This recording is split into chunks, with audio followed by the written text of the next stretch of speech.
예수님께 뿌리 내린 인생 변화의 시작, 오늘 두 번째입니다. 여러분, 저는 우리 사람들이 살아가면서 누구나 자기 스스로에게 던지는 독백이 있는 것 같아요. 제가 제 삶을 여기까지 살아오면서도 수없이 되뇌이면서 던졌던, 어쩌면 무의식 중에 나에게 던졌던 그 말들, 독백이 있다는 생각이 듭니다. 가령 예를 들면 나만 힘든 게 아니야, 남들도 힘들어 라고 하면서 스스로 위로하고 격려하는 그 독백을 통해서 우리는 여기까지 살아올 수 있었습니다. 저는 제 개인적으로 5학년 때 고향 땅을 떠나서 서울로 이렇게 유학을 왔습니다. 그러면서 제 안에 생긴 하나의 습성이 무엇이었냐면, 남들에게 보여주는 그 삶에 익숙했다는 사실을 깨닫게 되었습니다. 사람들이 너는 하는 일마다 잘해라고 칭찬하는 그 말이 오히려 더 다른 사람의 평판이나 칭찬을 받으려고 노력했던 스스로의 삶이 있던 것을 보았습니다. 그러나 주님을 만나고서 우리가 외식한 바리새인을 책망하고 그를 비난하는 것처럼 이중성의 노예가 돼서 바리새인처럼 속과 겉이, 삶과 알미, 지식과 실천이 괴리된 채 살아가는 내 삶의 모습을 보았습니다. 여러분, 바리새인의 종교적 열심은 비난할 것이 되지 못합니다. 그는 하루에 3번 주님 앞에 기도하였다든지 저작거리에 서서 금식하며 많은 사람들 앞에 신앙적인 독려를 했던 사람입니다. 다만 그가 했던 말만큼, 기도했던 만큼 살아내지 못하는 삶이 문제였던 것입니다. 그래서 주님도 그를 향해서 회칠한 무덤이라고 그렇게 책망하는 말씀을 우리는 알고 있습니다. 저는 코로나19의 세월을 보내면서 남모르게 한숨과 눈물의 연속 속에서 살아가고 있는 우리의 모습, 아니 나의 모습을 보았습니다. 가득 차가던 예배당이 텅텅 비기 시작하고 하늘 땅 교회의 미래가 어떻게 될지 말은 하지 않지만 의문이 들었던 적도 있습니다. 어느 순간 나의 마음이 무너지고 있다는 사실을 감지하고 나서야 정신을 차리지 않으면 안 되겠다는 생각이 들었던 적이 있습니다. 성도들에게는 힘내라고 설교하지만 정작 힘을 잃고 있는 목회자인 나를 보았습니다. 그런가 하면 정말 성도들에게는 불안해하지 말라고 말하면서 나 자신은 언제 코로나가 끝날까 하며 불안해하고 있는 모습을 보았습니다. 물론 제 자신을 보고 주변 사람들과 힘들어하는 목회자들의 삶을 더 끌어안고 이해하게 되었습니다. 직장을 잃고 가게 문을 닫고 심지어는 관계가 단절돼서 외로움 속에 살아가는 여러분의 삶을 보면서 고스란히 끌어안게 되었습니다. 저는 2022년 특별한 해요. 하늘 땅 교회도 예수님의 12제자, 이스라엘이 12지파였던 것처럼 12주년이 곧 있으면 다가옵니다. 그래도 12년 한 띠를 다 마치고 이제 어른의 나이가 되었다면 저와 여러분에게 위로와 소망의 말씀을 통해서 주 안에서 나부터 세워지는 귀한 해가 되기를 축복합니다. 여러분, 우리는 그동안 겉모양만 보고 평가하며 겉모양만 보이는데 익숙한 삶을 살았던 것이 사실입니다. 하지만 코로나가 오면서 나 자신이 무너지기 시작하는 것을 보았고 밖에 있는 저 세상이 그렇게 크게 나를 짓누르고 있는 것을 모른 채 살아갔던 나인데 이제는 두렵기까지 한 우리의 모습을 보았습니다. 내 스스로 하나님 앞에 부단히 서기 위해서 노력하지 않으면 무너질 수 있는 사람이 나라는 사실을 알게 되었습니다.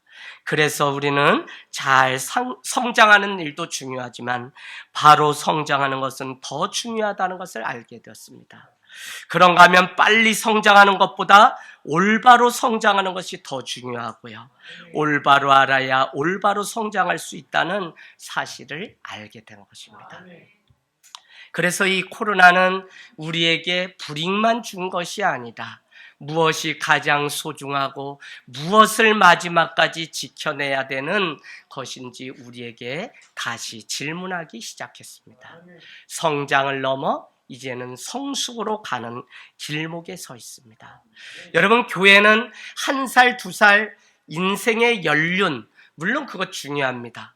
그러나 교회는 누구나 예수 그리스도를 닮아서 그 안에 인생이 무르익기 시작하는 성숙함이 있으면 그 원숙함 때문에 어른이 되는 나라가 하나님의 나라인 것입니다.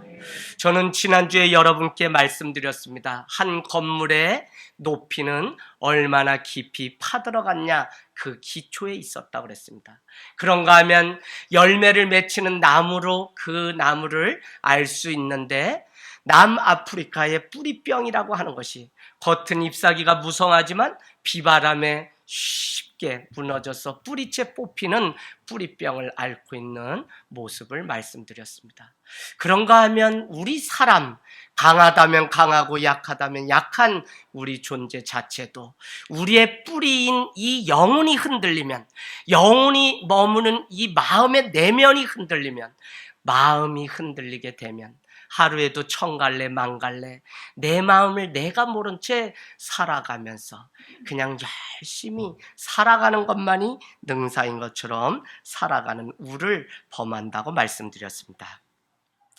여러분, 나의 영혼을 담고 있는 내면을 잘 관리하는 지혜로운 건축자가 되십시오. 계속해서 남은 우리 인생의 비전은 예수 그리스도를 닮아가는 성숙함에 있습니다.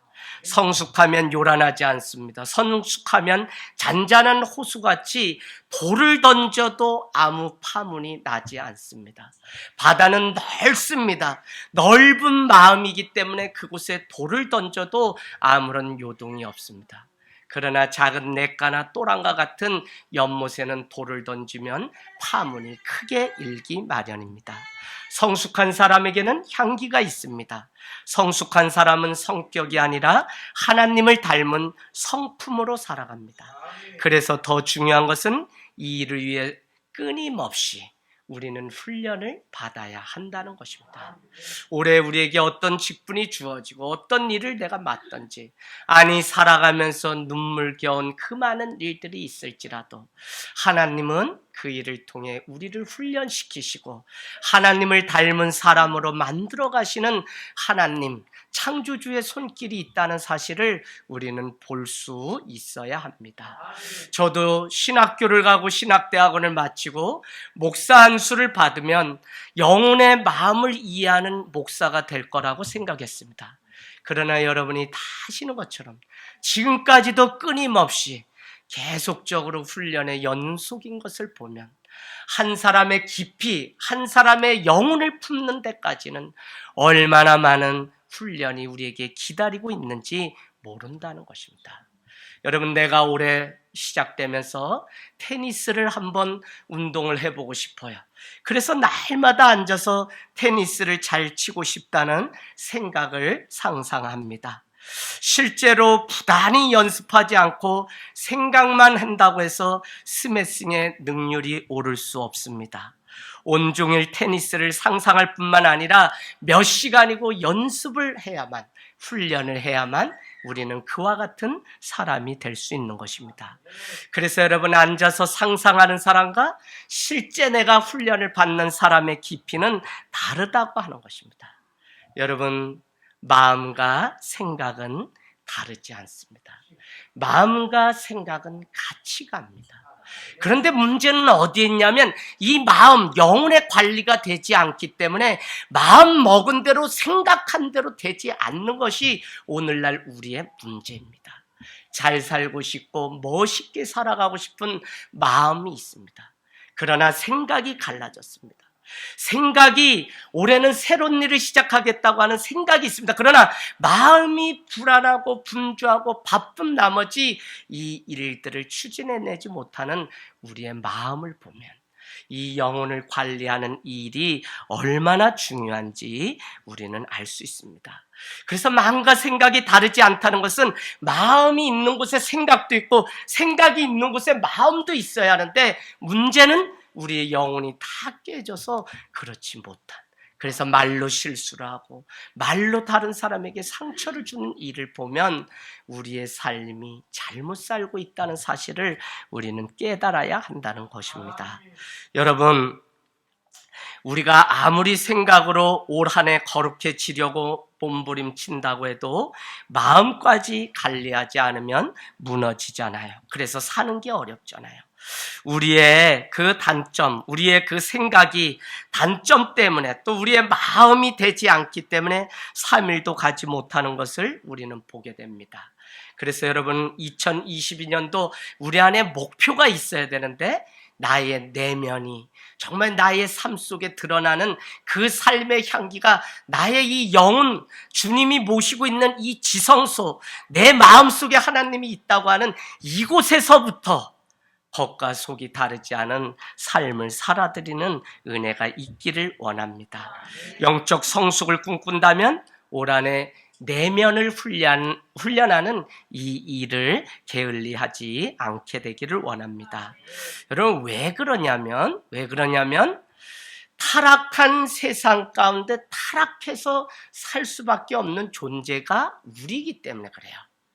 우리가 아무리 거창한 생각과 거룩한 생각을 가져도 마음이 또 준비되지 않으면 다른 삶을 살아내는 것이, 왜냐하면 왜 우리의 내면이 계속적으로 훈련받고 또 훈련받아서 하나님과 같이 되어야 되냐면 바로 타락한 세상 가운데 살아가는 우리이기 때문에, 우리의 생각과 마음이 세상을 따라가기 때문에 그렇다는 것입니다. 그래서 하루에도 수도 없이 염려, 불안, 근심이 우리를 엄습해 오는 것을 보게 되면, 우리 자신의 내면을 가만히 살펴보면 우리는 부모로부터 물려받은 그 습관과 그 전통 가운데 그대로 살아가는 데 익숙하고, 그것이 편리하기 때문에 예수 그리스도로 새 옷을 갈아입어야 되는데 여전히 나 편한 대로 살아가고 있는 이기적인 게으름과, 또 우리 안에 있는 이기적, 야망, 탐욕, 교만, 잘못된 태도가 우리의 내면 가운데 가득 쌓여 있는 것을 볼 수 있어요. 그래서 여러분, 우리의 마음을 한번 보세요. 우리의 마음 안에 어지러운 것은 바로 육체의 열매가 그 안에 가득하기 때문에 그렇습니다. 우리 갈라디아서 5장 말씀 가서 읽겠습니다. 5장 19절에서 21절. 갈라디아서 5장 19절에서 21절. 육체의 일은 현저하니라고 시작되는 말씀을 찾아서 같이 읽겠습니다. 내면이 어지러운 사람은 육체의 열매를 거두게 되는데, 그 육체의 일이 무엇인지 우리 보도록 하겠습니다. 시작. 육체의 일은 분명하니 곧 음행과 더러운 것과 호색과 우상숭배와 주술과 원수 맺는 것과 분쟁과 시기와 분냉과 당짓는 것과 분열함과 이단과 투기와 술 취함과 방탕함과 또 그와 같은 것들이라. 아멘. 여러분, 옆에다 이렇게 한번 적어놔 보실래요? 이번에 제가 깨달은 거예요. 육체의 열매는 나눠지는 것입니다. 뭐가? 생각과 마음이 나눠지기 때문에 이단, 분쟁, 다툼, 술 취함, 주술, 방탕 같은 현상들이 열매가 드러나는 거예요. 여러분, 내가 육체를 따라 살아가는 사람들이 모인 곳은 다툼, 싸움, 나눔, 이단 다 나눠지는 것들밖에 없어요. 그래서 뭐라고 또 21절은 말씀하냐면, 이런 일을 하는 자들은 뭐라고요? 하나님의 나라를 유업으로 받지 못한다. 다른 말로 구원받지 못한다. 그래서 여러분, 교회 다니는 일이 중요한 일이 아니라 교회를 다니지만 성령의 열매를 우리는 날마다 맺는 일을 해야 되는데, 성령의 열매를 이렇게 말씀하고 있습니다. 22절에서 23절 우리 같이 또 읽겠습니다. 시작. 오직 성령의 열매는 사랑과 희락과 화평과 오래 참음과 자비와 양성과 충성과 온유와 절제니 이 같은 것을 금지할 법이 없느니라. 아멘. 거기에 이렇게 써놓으세요. 합치는 겁니다. 뭐가요? 생각과 마음이 하나가 되는 거예요. 위에 육체 열매는 생각 따로 마음 따로 사는 거예요. 그래서 여러분, 하나 되지 못하는 거예요. 가정이 그렇고 내 스스로가 하루 삶을 보면 따로 국밥이에요.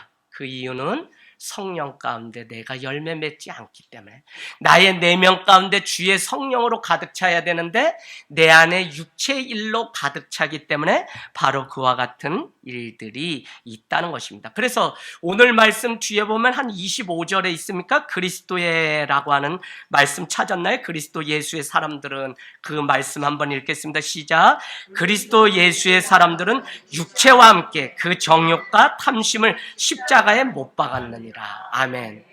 날마다 우리가 성령의 사람, 내가 내 인생을 사랑하고 누구 등 떠밀려서가 아니라 내가 주님 앞에 정한 마음대로 살아가기를 원하는 사람이라면 날마다 육체를 못 박아야 되는데 누가요? 예수 그리스도의 사람들은 그것이 뭐라면 탐심과 정욕을 십자가에 날마다 못 박으라는 거예요.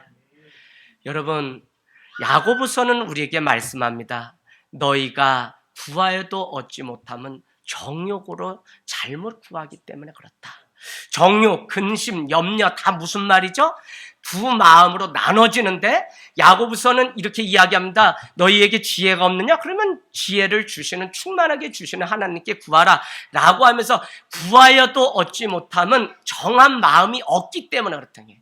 마음이 갈라진 게 정한 마음이 없는 것이고 염려가 뭐냐면 마음이 갈라진 거예요. 그래서 올 한 해 여러분 주님의 마음으로 가득 채워서 염려, 근심, 불안이 아니라 주님이 함께 하시면 반드시 할 수 있다고 하는 그 믿음을 드리는 해가 되기를 원합니다. 할렐루야. 그래서 저는 이제 우리 어리지 않아요. 다 믿음 생활 오래 했어요. 한국교회 벌써 100년 넘었어요. 그러면 이제 믿음의 성숙의 열매가 드러나야 돼요. 그래서 올 한 해 우리부터 좀 믿음의 경주를 하기를 원합니다. 여러분, 탐심과 정욕이 우리 마음에 혼란을 부추기고 어지러움을 피우게 됩니다. 그래서 우리 내면 안에 무엇이 어떤 잡초가 지금 자라서 열매 맺지 못하게 하는지를 우리 마음을 계속 들여다봐야 돼요. 어려워요, 여러분. 계속 들여다봐야 돼요. 아내 얘기를 제가 하지만 아내와 무슨 일이 있었다고 말씀드리려고 하냐면 성령님이 내 안에 거리낌을 주시는지를 여러분이 바로 파악하게 되면 사과하라고요. 사과. 내가 잘못이 없다고 생각해서 화를 냈다고 해도 바로 미안해. 아니, 잠을 안 주시면 하나님이 너가 잘못했어라는 거지. 아니, 반찬이 맛없어 매워라고 얘기해서 아내가 기분 나빠하는데 내 마음에 찜찜해가지고 주일이 오지 않아. 그러면 화해를 해야지 오늘 이렇게 당당하게 말씀을 전할 수 있지. 어떻게 성령님의 그 음성은 거부한 채 내 마음대로 살아가냐고요. 이거 이해하시겠어요? 길을 가다 가난한 자가 있어요. 아유, 저 이놈의 인간 저 자리에 맨날 저러니 구걸하지. 어떨 때는 사람 마음이 온도가 낮아지면 그렇게 원망도 하고 너는 평생 그지다 이렇게도 얘기하는 사람도 있어요. 그렇지 않아요. 그런데 마음 가운데 여기 10,000원짜리가 있어요. 50,000원짜리. 이게 내 전 재산이에요? 성령님이 마음 주시고 불편함 주면 드리는 거예요. 여러분, 학부 때 다 사역을 마치고 여름 수련회가 이제 다 끝나고 되면 전도사님들이 전국에 거지 순례라고 해서 이렇게 가게 됩니다. 그러면 뭐 15인승 봉고차 겨우 눈치 보면서 가지고 이제 막 10대 명 이렇게 가는 거죠. 거지 전도 여행이라고 하잖아요. 가다 보면 바퀴도 빠지고 기름도 새고 뭐 별일 다 있어요. 그런데 그지 눈에는 그지만 또 보여요. 그게 은사더라고요. 그래서 가다가 하나님이 감동이 주셔서 십자가가 거의 기울거나 뭐 뒤에 처마가 다 물이 막 이렇게 막 다 새게 되면 그곳에 들어가 봐요. 그러면 그날따라 목사님이 밭농사도 안 가시고 또 계세요. 그러면 이 교회가 어떻게 시작해서 어떻게 왔다는 이야기를 듣고 나면 같이 이 교회를 위해서 기도합시다 하는데 마음에 감동이 되어서 우리 회계를 맡으신 우리 전도사님, 우리 얼마 있든지 다 헌금함에 다 넣읍시다. 아멘. 제가 회장이었는데 순종하고 다 넣어요. 돌아왔는데 기름에 앵꼬가 다 났는데 일났다니까요. 근데 성령님이 마음 주셔서 했는데 어떻게 해요? 그래서 그날 마지막 사역이 어디냐면 원주역에 가서 준비한 포미와 같은 그 드라마를 하면서 지나가는 사람들에게 율동도 하고 선교를 하는데 한 신사가 가만히 앉아서 역에서 어디 다녀오시는지 내려서 나오시다가 저희 학생들이 단체 티 입고 막 하는 것을 보고 앉아서 끝까지 보시더니 박수를 치시면서 어디에서 왔으면 누군지 물으세요. 그래서 제가 작은 예수의 회장 이재학 전도사입니다 했더니 아래 위에 훑어보니까 틀림없이 작거든요. 그래서 평생 기도해도 170 미만이기 때문에 작은 예수의 작은 교회 연구소. 할렐루야. 그래서 클 수가 없어요. 늘 겸손하게. 그래서 목사님 뭐라 그러냐면 오늘 저녁에 우리 태장 장로교회 와서 저녁에 여기서 했던 걸 그대로 해주면 어떻습니까? 라는 거예요. 그래서 원래 떠나서 이제 각자 집으로 가야 되는데 기름은 뭐 안 되고 뭐 큰일 났어요. 그래서 겨우 운전해서 고서 한 20분 떨어진 태장 장로교회 갔는데 하다가 오늘 있었던 이야기를 하면서 저희는 사실 우천이란 곳에 다 하나님께 드리라는 마음이 있어서 이 말씀을 전했습니다. 다 드리게 되었습니다. 목사님 광고하시는데 마이크 잡더니 할머니들요 할아버지들요 그 쌈짓돈 주머니 몸빼 속에 다 꺼내서 오늘 헌금합시다 했더니 에이, 그날 50 얼마가 수예배 헌금돼가지고 저희가 그냥 그거 뭐라 그러죠? 대로 줬다 말로 받는다 그러죠? 할렐루야.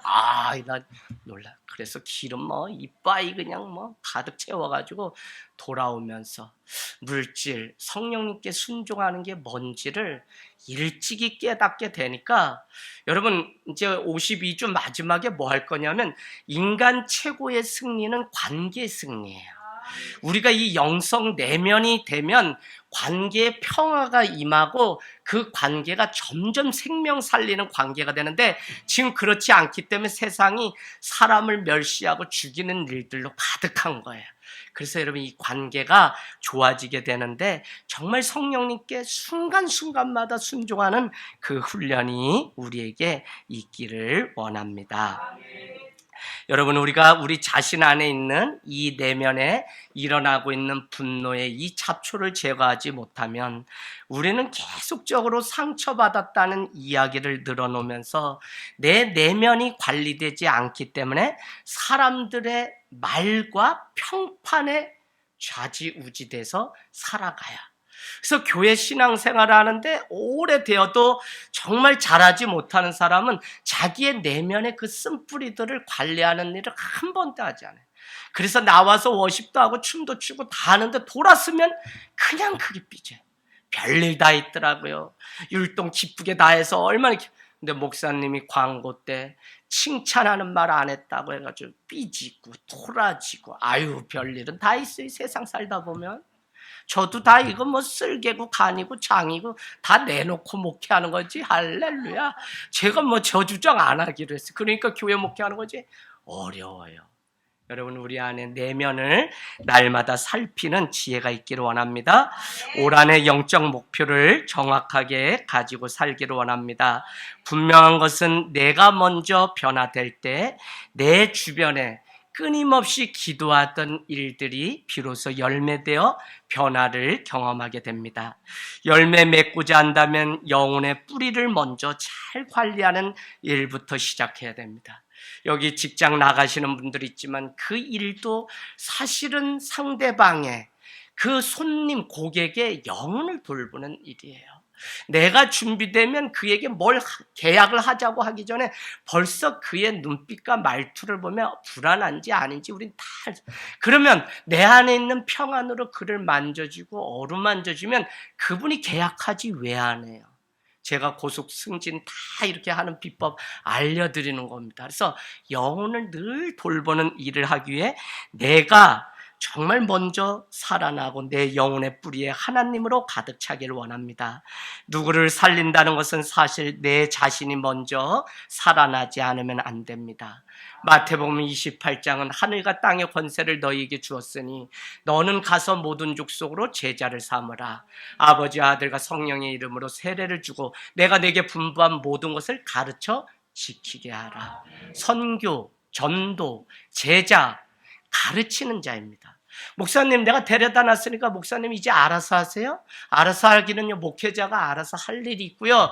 데려왔다면 적어도 자신이 그를 가르치고 주의 제자로 세울 수 있는 실력을 좀 갖춰야 돼요. 그런데 한국 교회는 그냥 데려다만 놓으면 장땡인 줄 알고, 근데 문제는 못 써요? 왜 못 쓸까요?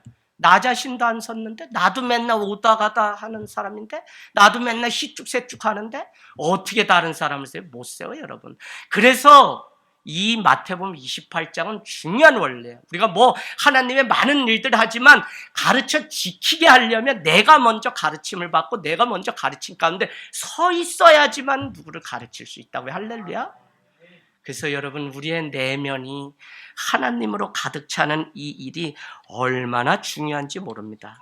사랑이 내 안에 채워지지 않았는데 어떻게 한 영혼을 변화시키고 그 영혼을 사는 일을 할 수 있겠습니까? 그래서 우리는 늘 주님이 가득 차고 충만할 수 있도록 우리 자신을 돌보는 일.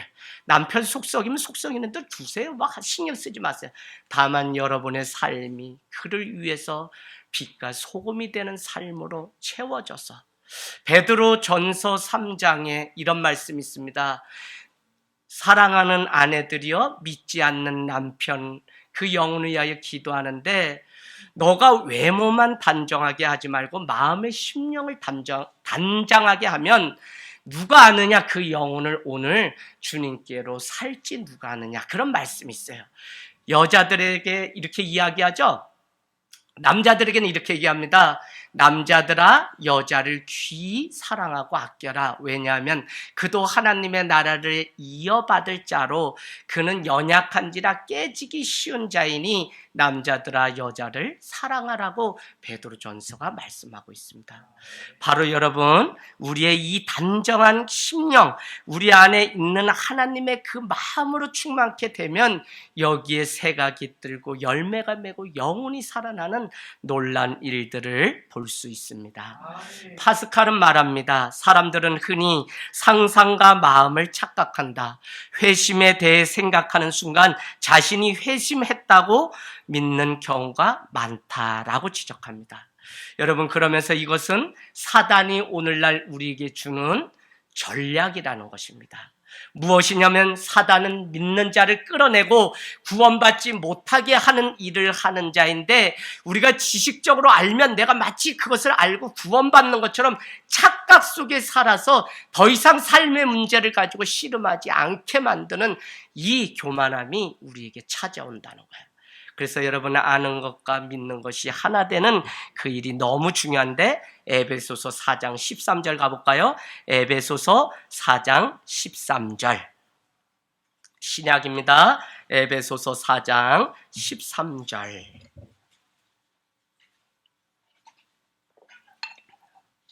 에베소서 4장 13절.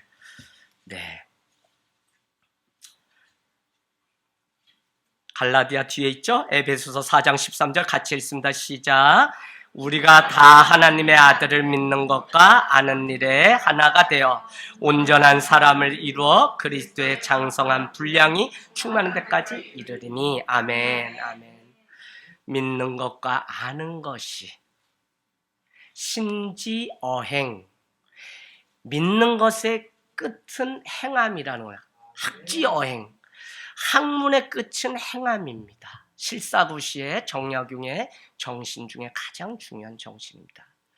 여러분, 이 믿는 것과 아는 것이 하나 되지 않기 때문에 오늘날 우리가 빛과 소금의 역할을 감당하지 못할 때가 많이 있어요. 바리새인들이 그 많은 지식이 있었지만 가난한 자를 향하여 손 내밀지 않았기 때문에 주님은 우리에게 말씀하고 있는 것입니다. 여러분, 그러면서 우리는 온전한 사람을 이루는 것이 믿는 것과 아는 것이 하나 되는 것이라는데, 온전함 옆에 여러분이 성경적으로 신학적으로 다시 제 개념을 잡으셔야 하는데, 성경이 말하는 온전함 한번 적어놔 보세요. 이런 의미입니다. 온전함이란 이루어진 결과가 아니다. 오늘 우리는 온전함을 이루기 위해 가잖아요. 근데 온전함이란 이루어진 결과가 아니라 뭐냐? 온전할 수 없는 우리임에도 불구하고 우리를 온전하게 하시는 이로부터 오는 온전함. 그래서 예수 그리스도가 우리 안에 가득 찰 때만 그분으로 인해서만 온전해지는 온전함을 말하는 거예요. 우리는 믿음으로 의롭다, 우리는 의로울 수 없음에도 불구하고 의로우신 예수 그리스도로 인하여 의롭게 되는 의, righteousness, justification이 아니라 그 의라고요. 그래서 여러분 세상적인 도덕적인 그 개념으로 성경을 이해하면 우리는 자꾸 율법주의에 빠지게 돼요. 우리는 자격이 없다가 아무 공로 없다. 존 웨슬레는 기독인의 완전은 심지어 죽을 때 하나님의 품에 안길 때 우리는 비로소 완전해진다고 말씀하고 있습니다. 그러니까 우리는 계속 믿는 것과 아는 것이 예수 그리스도의 장성한 분량이 충만한 데까지 우리는 달려갈 뿐 우리는 그 온전함을 이룰 수 없지만 어쨌거나 달려가서 마지막 이 믿음을 마치는 날 주님은 잘 살았다, 온전하다고 우리를 인정해 주시는 그 온전함이라는 것입니다. 여러분, 복음은 말로 하는 것이 아니고 피상적인 것도 아닙니다. 복음은 반드시 예수 그리스도께 깊이 뿌리를 내리면 그 다음에 변화가 찾아옵니다. 내가 변화되면 내 주변의 일들이 변화됩니다. 다시 말씀드리면 내가 변화되지 않는 것은 주변 사람들도 알기 때문에 사도 바울이 내가 그리스도를 본받은 것 같이 당신은 나를 본받으십시오 라고 말을 했는데 우리가 왜 그렇게 말을 못하냐면 내가 예수 그리스도의 옷으로 온전히 변화되지 않았기 때문에 나를 본받으라고 말하지 못하는 거예요. 목사님, 그럼 우리 한 번도 전도 못하네요? 그래서 재차 말씀드립니다. 그럼에도 불구하고 나는 온전하지 못함에도 불구하고 나에게는 아무 의의가 없음에도 불구하고 내 앞에 계신 예수 그리스도를 나도 본받으려고 하는 것처럼 당신도 나를 본받으라는 것은 내가 쫓고 있는 예수 그리스도를 본받으십시오라고 하는 의미라. 그래서 우리는 전도하고 그래서 우리는 부족함에도 불구하고 누군가의 영혼의 말을 걸 수 있는 것입니다. 여러분, 말씀의 결론 맺어가려고 합니다. 바쁜 일상을 살면서도 내면으로 떠나는 여행을 놓치지 마십시오. 하루 가정에서 직장에서 나의 내면을 관리하는 시간을 꼭 가져야 합니다. 그래서 우리는 묵상하고 또 주님과의 만나는 골방이 늘 필요합니다. 직장에서 화장실에 가서 내 마음을 관찰하는 시간을 놓지 마십시오. 무엇 때문에 마음이 움직이고 있는지를 잘 살펴보면 우리는 내 마음이 세상이 주는 것인지 아니면 성령이 주는 것인지 알 수 있다고요. 그래서 여러분, 주님께 늘 말씀드리기를 부디 등 떠밀려서 하지 말고 자발적인 신앙으로 은혜를 따라 살아가야 되는데 영적인 원리를 하나둘 깨닫게 되면 우리는 자발적인 움직임이 일어나기 시작합니다. 교회 안에 주손발 봉사단이 있습니다. 이 의미는 이렇습니다. 매월 마지막 주 토요일에 전교인이 가는 이 봉사는 주님의 말씀이 우리의 머리에서 가슴까지 내려와서 가슴에 내려온 이 말씀이 우리 손과 발까지 움직이게 하는 그 일을 하자 해서 주손발 봉사단이라고 이름을 줬습니다. 그래서 여러분이 늘 주님의 손과 발이 되어서 살아가는 삶을 살아가려면 우리 내면까지 하나님의 말씀이 가득 차는 은혜가 있어야 됩니다. 그래서 여러분, 진정한 여행은 공간의 움직임이나 새로운 장소를 가는 데 있지 않고 진정한 여행은 마음에 있습니다. 주님은 우리에게 여행을 떠날 수 없는 사람들에게도 내면으로 떠나는 그 여행을 권면하고 있는데 왜냐하면 우리의 내면에 천국이 하나님의 나라가 있다고 말씀하기 때문에 그렇습니다. 내면의 천국으로 들어가는 열쇠는 무엇일까요? 내면의 천국으로 들어가는 열쇠. 이런 바로 침묵입니다. 제가 때가 되면 침묵의 영성에 대해서도 말씀 나누겠지만 피타고라스라고 하는 철학자이자 물리학자, 수학자였던 그는 더 나은 말을 할 수 없다면 차라리 침묵하라고 우리에게 경종을 울리고 있습니다. 여러분, 침묵은 그냥 말 안 하는 게 아닙니다. 침묵을 통하여 우리의 내면을 보는 것입니다. 하늘 땅 교회가 말씀을 듣기 전에 클레멘트 교보가 했던 침묵의 시간이 있습니다. 지금 시간을 단축하기 위해서 생략한 채 가지만 사실 침묵할 때만 저 광야에서 들려지는 하나님의 말씀이 들려지고 내 안에 있는 소리 공예와 말씀 공예로부터 자유해서 이제 하나님의 영으로 충만케 되는 은혜가 있다는 것입니다. 우리는 다 마음을 잘 관리하는 정원사의 사명이 우리에게 있습니다. 그 사명을 잘 감당하면 우리의 내면 마음은 잔잔한 호수가 됩니다. 아무리 비바람이 불고 폭풍이 불어도 잠잠해지면 구원을 얻는다고 에레미야가 3장은 말씀하고 있습니다. 오늘 말씀 45장, 이사야 45장은 이방의 왕이었던 고레스라고 하는 한 왕이 있습니다. 하나님은 그를 사용하십니다. 그래서 심지어는 이스라엘까지 고레스의 막대기에 피해를 입고, 물론 나중에 고레스 칙령을 통해서 돌아오는 은혜를 입게 됩니다. 그러나 오늘 이사야에 등장하는 고레스를 세우신 분은 하나님이시고 그를 통하여 다시 주께로 돌아오게 하시는 그 과정도 하나님의 뜻인데, 어쨌거나 많은 이 아픔, 순종하지 않는 이들의 나라가 멸망 가운데 포로되어 잡혀가지만 결국 하나님은 이 가운데서도 주님이 유일신이심을 알게 하고 드러내려고 오늘 우리에게 3절의 말씀을 하고 있는 것입니다. 여러분, 하나님은 오늘 흑암 중에 무엇을 두었다고 해놨나요? 보아. 그런가 하면 은밀한 중에 숨은 재물을 두었다고 말씀하고 있습니다. 너의 이름을 부르는 자가 나 여호와라고 하는 이 사실을 알게 하려고 오늘 이와 같은 일을 계획하셨다는 것입니다. 그렇다면 오늘 보아가 어디에 있습니까? 흑암 중에 있습니다. 그러나 그 보아는 바로 우리의 마음 속에 있습니다. 그래서 마음이나 내면 영혼 관리가 중요합니다. 세상은 흑암 중에 있을지라도 하나님이 내 안에 계시기 때문에 나는 내 안에 있는 그 천국, 그 보아를, 그 재물을 캐낼 수 있는 자격을 얻을 수 있는 것입니다. 그래서 세상 다른 곳에서 구하지 말고 흑암 같은 이 세상 가운데서 내 내면 가운데 감춰놓으신 하나님의 천국을 날마다 맛보면서 살아가면 우리는 분노가 일어서 사는 삶이 아니라 내 감정을 날마다 불발탄 만들어서 이제는 입술과 마음의 온도가 높아져 다른 삶을 살게 되는 것입니다. 한번 여러분 적어놔 보실래요? 영성 관리는 마음, 내면 관리입니다. 일평생 신앙생활 하면서 이거 놓치지 마십시오. 무슨 도교에 도딱자는 그런 이야기가 아닙니다. 무슨 참선을 많이 하자는 얘기가 아니에요.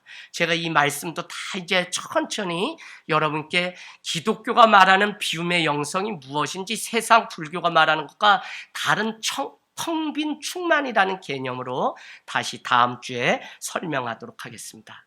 마음은 하나님의 보화가 담긴 장소이기 때문에 내면 훈련이 중요하고, 마음은 하나님의 활동 무대이기 때문에 마음이 중요하고, 우리가 하나님을 믿는다고 하는데 하나님이 어디 계시냐면 이 내면 마음에 있기 때문에, 토마스 켈리라고 하는 영성신학자는 현대인에게 말하기를 더 깊은 소우주로 들어가라.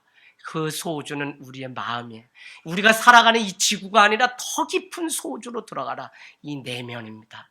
왜냐하면 여기에 하나님을 예배하는 지성소가 있기 때문에 그렇다는 것입니다. 사랑하는 여러분, 마음을 잘 가꾸면 축복된 일들을 경험하게 됩니다. 집을 잘 가꾸듯 우리의 마음의 정원을 가꾸는 일에 우리는 열심을 내셔야 됩니다. 그동안 우리가 말해왔던 믿음이라고 하는 것은 외적으로 사역을 많이 하는 일에 치중되었어요. 더 큰 소리로 기도하고 더 많은 봉사와 더 많은 예물을 드리는 것. 그러나 내면이 병들고 내면이 번잡해서 사역을 하면 할수록 균형을 잃어버리고 내 자신을 잃어버리는 일들을 우리는 경험했고, 한국교회가 다 깨져서 무너지는 일들을 우리는 경험했다고요. 그래서 우리는 사랑을 이루고 우리의 영혼이 아름답게 열매를 맺으려면 우리의 속사람과 겉사람이 하나 되게 하는 일들을 이루어가야 돼요. 그래서 보여주기식 신앙이 아니라 이제는 다른 사람의 영혼까지 피폐하게 하는 그런 존재가 아니라 나의 내면이 아름답게 열매를 맺어서 영혼을 살리고 영혼을 사는 귀한 일들이 있길 원합니다. 잠언서 4장 23절, 잠언서 4장 23절, 무릇 지킬 만한 것보다, 지킬 게 많죠? 무릇 지킬 만한 것보다 내 마음을 지키라. 이에서 생명이 나느니라. 할렐루야. 여러분, 그러면서 구부러진 말로라고 그렇게 4장 24절은 이어집니다. 왜요? 마음이 지키지 못하면 구부러진 어그러진 말로 나오기 때문에 그렇습니다. 그래서 여러분, 입에 화가 가득하고 입술로 짓는 살인은 얼마나 많은지 몰라. 그래서 정말 부모님들, 정말 우리 안에 하나님께 이제는 이 못난 나를 좀 청산하고 예수 그리스도를 닮아야지, 나는 이런 사람이야, 나는 이런 성격이야, 나는 이런, 여러분, 그거는 하나님이 안타까워하세요. 그래서 정말 주님 닮은 인격과 성품으로 향기나는 삶이 되기를 원합니다. 마음에서 생각이 나오고 마음에서 말이 나오는 존재가 바로 우리이기 때문에 그렇습니다. 그래서 당신의 열심보다 당신의 내면을 먼저 보는 훈련이 올 한해 있기를 원합니다. 자녀가 불안하다면 무엇 때문에 불안한지, 무엇에 뿌리를 내리고 시작하는 일인지 봐야만 실패하지 않는다고요. 우리는 때로는 하나님의 이름으로 일을 하지만 지혜가 없기 때문에 더 이상 하나님의 일이 아니라 하나님의 영광을 가리는 자도 있습니다. 특별히 나로 인하여 한 영혼이 실족한다면 온 천하를 잃는 일이기 때문에 우리 자신이 먼저 내 마음에 있는 이 잡초를 잘 제거하는 이 일이 얼마나 중요한지를 볼 수 있어야 됩니다. 여러분, 저는 성경을 읽으면서 제 안에 찾아왔던 하나의 초신자 때 충격은 이런 것입니다. 하나님이 쓰신 인물은 얼굴에 이 외모가 출중한 사람이 아니라 내면이 아름다운 사람이었다는 결론입니다. 이스라엘의 초대 왕이었던 사울 왕 아십니까? 사무엘상 9장 2절에 가보세요. 사무엘상 9장 2절에 초대 왕 사울을 설명해 놓기를 그는 준수한 소년이요. 9장 2절입니다. 이스라엘 자손 중에 그보다 더 준수한 자가 없었고 키는 그 백성들보다 어떻게 해요? 어깨 위에 더했다고 설명하고 있습니다. 그런데 여러분이 잘 아시는 것처럼 하나님은 사울을 버리고 다윗을 쓰신 것을 우리는 잘 알 수 있습니다.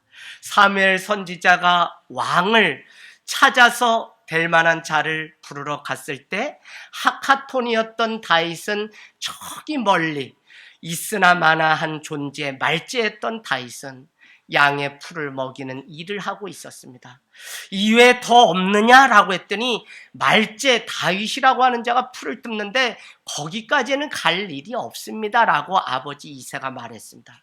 그러나 사무엘 선지자는 그를 오라고 하고 그를 만나는 순간 사람들은 세상은 외모를 보고 평가하지만 나 여호와는 그의 중심을 보시고 판단하신다고 말씀하시며 사울 왕 이후에 그를 왕으로 삼았던 것을 우리는 잘 알고 있습니다. 그런가 하면 다윗의 아들 압살롬을 설명하는데 사무엘하 14장 25절에 가서 표시해 놓으세요. 사무엘하 14장 25절 다윗의 아들 압살롬을 설명합니다. 14장 25절 압살롬은 그 아름다움이 흠이 없었던 자입니다. 말씀에 이렇게 표현합니다. 온 이스라엘 가운데 압살롬 같이 아름다움으로 크게 칭찬받는 자가 없었으니 저는 발바닥부터 정수리까지 흠이 없었다는 것입니다. 그러나 마음에는 자기 누이를 범한 암놈에 대한 분노가 가득 차 있어서 결국 살인하게 되고 하나님의 일, 전쟁 가운데 어려움에 봉착하게 됩니다. 아버지 다윗을 반역했던 사람이 압살롬입니다. 외모는 출중할지 몰라요. 흠이 없을지 모릅니다.